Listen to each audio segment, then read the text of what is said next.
अस्सलाम वालेकुम, मेरा नाम है बाबर हाशमी। आप देख रहे हैं क्रिप्टो 1.0।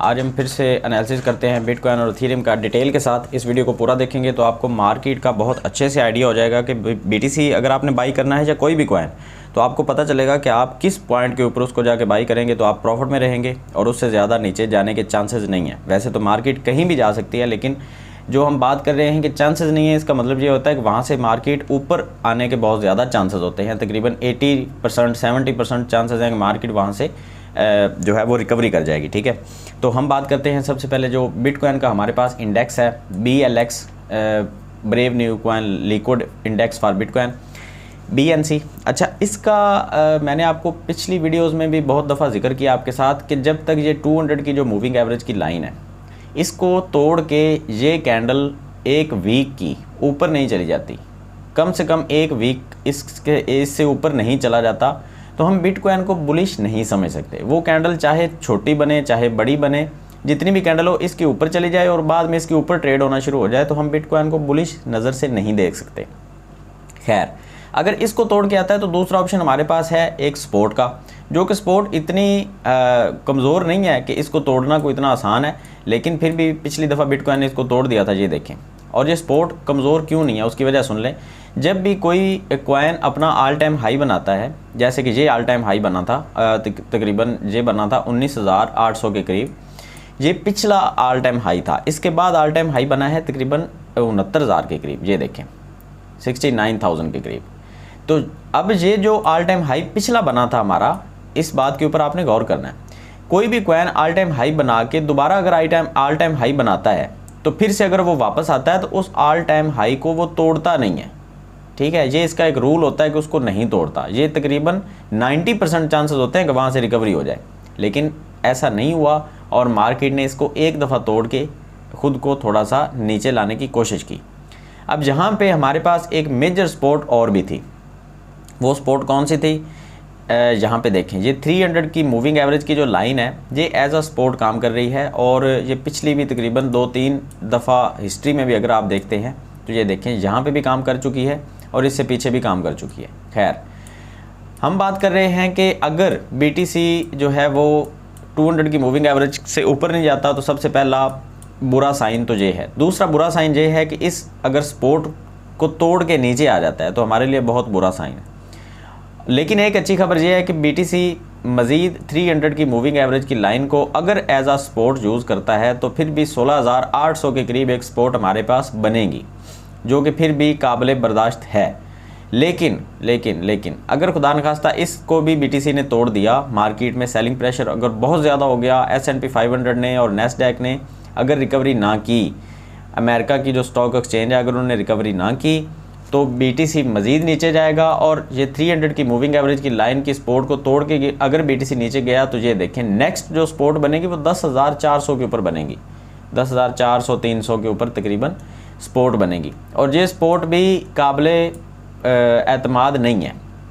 इसके ऊपर हम ये नहीं सोच सकते कि अब तो BTC वापस ही जाएगा, फिर भी नहीं, क्योंकि ये जो सपोर्ट्स हैं हमारे पास, ये बहुत ज़बरदस्त किस्म की तगड़ी सपोर्ट है, क्योंकि ये पिछला ऑल टाइम हाई रह चुका है। लेकिन ये देखें, इससे जब भी मार्केट यहाँ से नीचे गिरी थी तो मार्केट आ गई थी तकरीबन 3200 के ऊपर और ये तकरीबन 83% डाउन जा चुकी थी मार्केट। ठीक है, अगर अब दोबारा मार्केट जो है वो यहाँ से गिरी है, तो ये देखें कितना गिरी है, 74%।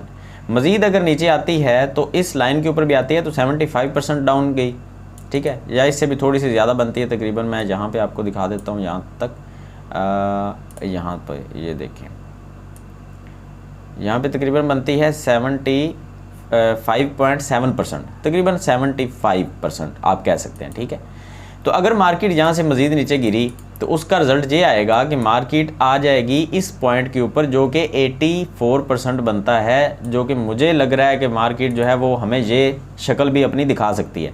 और ये होगा वो बॉटम जिसका अक्सर जो हैं वो ट्रेडर्स या बड़े बड़े जो हैं वो ऑफिशियल जो ट्रेडर हैं वो जिक्र करते हैं कि बिटकॉइन ने अपना बॉटम अभी तक नहीं देखा, वो शायद इसकी बात करते हैं। लेकिन अगर मेरी नज़र से आप देखें तो बिटकॉइन की जो पहली सपोर्ट है वो अभी जहाँ पे BTC खड़ा है, ये एक पहली सपोर्ट है, तकरीबन ये बनती है 19,800 के ऊपर। दूसरी इसकी जो मेजर सपोर्ट बनेगी वो 300 की मूविंग एवरेज की लाइन बनेगी और इससे नीचे अगर BTC आता है तो फिर ये सपोर्ट तो आई थिंक कि काफ़ी नहीं होगी BTC को रोकने के लिए। BTC फिर नीचे गिरेगा और तकरीबन 3000-4000 के अराउंड हमें देखने को मिलेगा, तकरीबन 4000 के करीब। तो ये आप हंस रहे होंगे मेरी वीडियो देख के कि भाई तुम BTC को 4000 पे ले आए हो, ये कैसी बात कर रहे हो, और कमेंट सेक्शन में आप अजीब सी बातें करेंगे। आप मुझे ये बताएं कि जब BTC 70,000 के ऊपर ट्रेड हो रहा था, तो अगर मैं तब कहता कि BTC आ जाएगा 16,000 के ऊपर, तो आप क्या सोचते? बस अब वही सोच लें आप कि आपकी सोच अभी भी यही टिकी हुई है कि BTC 4000 पे नहीं आ सकता। भाई BTC 1000 पे भी आ सकता है, 200 पे भी आ सकता है, कोई पता नहीं है। इससे जितना ज़्यादा कैश आउट होता जाएगा BTC उतना नीचे आता जाएगा। खैर आगे चलते हैं, बात करते हैं एथेरियम की। BTC के बारे में मैंने अपनी राय आपको बता दी कि ये मेरी राय है कि अभी एक सपोर्ट इसकी बची है 300 की मूविंग एवरेज की लाइन, और एक सपोर्ट हमारे पास जो है वो है 19,800 के ऊपर जो है पिछला ऑल टाइम हाई। ये दो सपोर्ट्स हमारे पास हैवी हैं। इसके बाद BTC का रुकना जो है वो मुश्किल हो जाएगा 4000 तक। आगे चलते हैं एथेरियम के चार्ट को अगर हम देखते हैं तो एथेरियम के बारे में मैंने आपको बताया था कि मैं एथेरियम को ख़रीदूँगा तकरीबन 1040 के ऊपर, या फिर ख़रीदूँगा मैं इसको 940 के ऊपर, 1040 या 940। ये दो मेरे पास सपोर्ट हैं जो मुझे मजबूत सपोर्ट लग रही हैं, ठीक है। क्योंकि यहाँ से बाउंस बैक करके ये एथेरियम देखें, यहाँ पे अगर आया था तो यहाँ पे कितना इसने हमें 22% इसने अप दिखाया, ठीक है। और अगर आया था यहाँ पे इस सपोर्ट के ऊपर, तो यहाँ से भी इसने हमें अच्छा खासा 28% तक अप दिखाया था। तो ये दो सपोर्ट्स मेरी नज़र में बहुत ज़बरदस्त किस्म का काम कर सकती हैं एथेरियम को लेके। लेकिन मैं आपको एक चीज़ और बताऊँ, अगर हम 2.0 की बात करते हैं, जो कि मैंने आपको शायद पिछली वीडियो में भी आपके साथ जिक्र किया था कि एथेरियम 2.0 जब मर्ज होगा ना, तो उसमें एक प्रॉब्लम ये आएगी कि जिन लोगों का पैसा इसमें स्टेक हुआ है, ये देखें कितना स्टेक हो चुका है एथेरियम 2.0, ये देखें the amount of Ethereum that has been deposited to Ethereum 2.0 Ethereum to deposit contract. ये कॉन्ट्रैक्ट क्या है, एथेरियम 2.0 क्या है, मैं आपको थोड़ा सा बता देता हूँ। एथेरियम ने कहा था कि हम एथेरियम का एक नया जो है कॉइन वो लॉन्च करने जा रहे हैं जिसका नाम है एथेरियम 2.0, और उसके अंदर अगर आप स्टेक करते हैं तो हम वहाँ पे आपको एक्स्ट्रा कॉइन देंगे, और उसके बदले में लोगों ने स्टेक करना शुरू कर दिया। लेकिन एक शर्त लगाई गई थी एथेरियम की तरफ से कि जब तक एथेरियम 2.0 लॉन्च नहीं होगा आप वो पैसे निकाल नहीं सकते। तो ये देखें, इसीलिए ये जो ग्राफ है ये आपको कंटिन्यूसली ऊपर जाता हुआ ही नज़र आएगा। ये बीच में इसने डिप इसलिए नहीं ली क्योंकि लोग कैश आउट करवा ही नहीं सकते।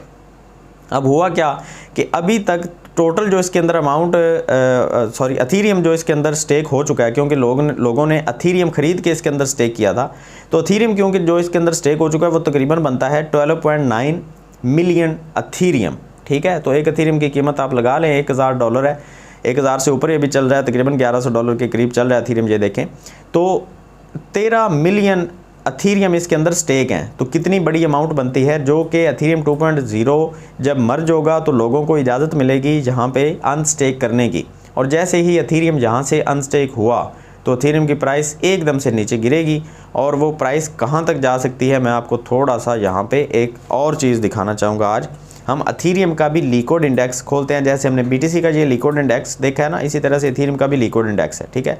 ये NASDAQ की तरफ से है, और इसको अगर हम देखते हैं तो एथेरियम की जहाँ पे एक मेजर सपोर्ट बनी हुई है, ये तकरीबन 1060 से लेके 1000 के अंदर ये एक सपोर्ट है, ठीक है, ये एक जोन है। लेकिन अगर ये इस सपोर्ट को तोड़ के एथेरियम नीचे गिरता है तो फिर इसकी जो नेक्स्ट सपोर्ट बनेगी वो तकरीबन 650 के ऊपर बनेगी। और मुझे ऐसा लग रहा है कि ये जो एथेरियम ने अपना इतना ज़्यादा पंप दिखाया था हमें, 650 से एथेरियम चला गया था तकरीबन, ये देखें 4880 के ऊपर चला गया था एथेरियम, हमें ऑल टाइम हाई एथेरियम का जो देखने को मिला था। तो मुझे ऐसा लग रहा है कि ये जो इतना ज़्यादा बूम आया एथेरियम के अंदर, ये एथेरियम 2.0 के अंदर जिन लोगों ने एथेरियम को स्टेक किया है उसकी वजह से आया। और अगर ये अनस्टेक होता है तो एथेरियम की प्राइस वापस वहीं पे 600 के करीब आ जाएगी, जिस वजह से मैं कल आपको कह रहा था कि मैं अगर एथेरियम को ख़रीदूंगा तो 10% से ज़्यादा अपना पोर्टफोलियो के इसके अंदर नहीं लगाऊंगा। उसकी वजह ये है कि एथेरियम अभी मज़ीद नीचे गिरने के बहुत सारे चांसेस हैं, और ये तकरीबन सितंबर के अंदर एथेरियम 2.0 मर्ज होगा। और मैं आपको दिखा दूँ, यहाँ पर हमारे पास एक वेबसाइट है जिसका नाम है ultrasound.money, और इस वेबसाइट के ऊपर आपको लिखा हुआ भी नज़र आएगा मर्ज सून। ये देखें, ये मर्ज है। लेकिन इसके बाद एक फ़ायदा हो जाएगा, वो भी मैं आपको बता देता हूँ। एथेरियम, शायद आपने पिछली मेरी वीडियोस के अंदर इसका एनालिसिस नहीं देखा, तो आप इस वीडियो को पूरा देख रहे हैं क्योंकि, तो आप यहाँ पे समझ लें इस चीज़ को। एथेरियम जो है वो बर्न हो रहा है एक साल के अंदर, कितना बर्न हो रहा है, यहाँ पे 2.8 मिलियन एथेरियम बर्न हो रहा है हर साल। जितनी एथेरियम की सप्लाई है ना वो बर्न होती जा रही है, और बर्न होने से क्या होता है, एथेरियम की प्राइस जो है वो अप्रिशिएट होती है, एथेरियम की प्राइस बढ़ती जाती है। लेकिन उसमें एक प्रॉब्लम ये है कि एथेरियम हर साल 5.5 मिलियन ज़्यादा बन रहा है, जो इशू हो रहा है ज़्यादा, ठीक है, जो मार्केट में नया एथेरियम आ रहा है, और उसके आने से क्या होता है, एथेरियम की प्राइस मज़ीद नीचे गिर जाती है। जब ये मर्ज हो जाएगा तो ये देखें, अगर हम ये मर्ज का बटन दबा देते हैं, सिमुलेट मर्ज, अगर हम देखते हैं कि मर्ज होने के बाद क्या होगा, तो इसके ऊपर आपने गौर करना है। जो अभी हर साल एथेरियम 55 लाख एथेरियम मार्केट में नया आ रहा है हर साल, मर्ज होने के बाद क्या होगा, ये देखें, जादू हो गया। बर्निंग जो है वो 2.8 मिलियन हर साल होती रहेगी, ठीक है। लेकिन ये देखें यहाँ पे जो मिंटिंग है एथेरियम की, जो इशू होगा हर साल, जो मार्केट में नया एथेरियम आएगा वो सिर्फ़ और सिर्फ 6 लाख आएगा, जिसकी वजह से हमें एथेरियम की प्राइस जो है वो बर्न होने की वजह से, क्योंकि बर्निंग ज़्यादा हो जाएगी और एथेरियम बनना कम हो जाएगा, जिसकी वजह से हमें एथेरियम की प्राइस जो है वो लॉन्ग टर्म के लिए अगर हम देखते हैं तो हमें ऊपर जाती हुई नज़र आएगी। लेकिन अगर हम इस इंडेक्स को देखते हैं तो, क्योंकि जैसा कि मैंने आपको बताया, अभी तक एथेरियम की जो प्राइस है वो इसलिए टिकी हुई है क्योंकि एथेरियम लोगों ने स्टेक किया हुआ है। अगर वो अनस्टेक होता है, लोग वहाँ से कैश आउट करवाएंगे डेफिनेटली, और अगर ये इस मार्केट के प्रेशर के अंदर अनस्टेक हो गया और ये प्रेशर इसी तरह से चलता चलता सितंबर तक चला गया और इसी प्रेशर के अंदर लोगों ने अनस्टेक करने के बाद कैश आउट करवा लिया, तो आप सोच नहीं सकते एथेरियम की प्राइस जो है वो इस प्राइस पॉइंट के ऊपर भी जा सकती है, जो कि बनता है तकरीबन, ये एक जो सपोर्ट बनती है वो 440 के ऊपर एक सपोर्ट बनती है, और हम यहाँ पे एक सपोर्ट लगा भी देते हैं।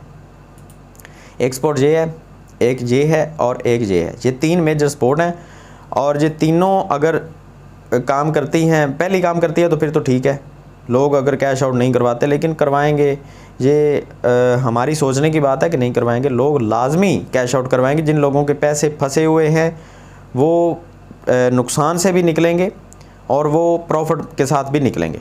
अभी तो उनको प्रॉफिट है क्योंकि लोगों ने यहाँ से स्टेक करना शुरू किया था, तकरीबन 600-400 के ऊपर जब प्राइस थी तो लोगों ने स्टेक करना शुरू किया था, और स्टेक करते करते लोग इसकी प्राइस को ले गए थे तकरीबन 4800 के ऊपर। और जिन लोगों ने स्टेकिंग के बिना यहाँ पे एथेरियम ख़रीदा हुआ था और वो 120 या 260 के ऊपर जिन लोगों ने एथेरियम को ख़रीदा हुआ था, उन लोगों ने वहाँ पे जाके कैश आउट करवाया, जिसकी वजह से एथेरियम की प्राइस हमें इतनी ज़्यादा डाउन जाती हुई नज़र आ रही है। और अभी तक की अगर हम बात करते हैं तो एथेरियम हमें ऑल टाइम हाई से नीचे कितना जाता हुआ नज़र आया, 78%। लेकिन ये कोई बड़ी बात नहीं है, उसकी वजह यह है कि एथेरियम ने 660% तक पंप भी किया हुआ है।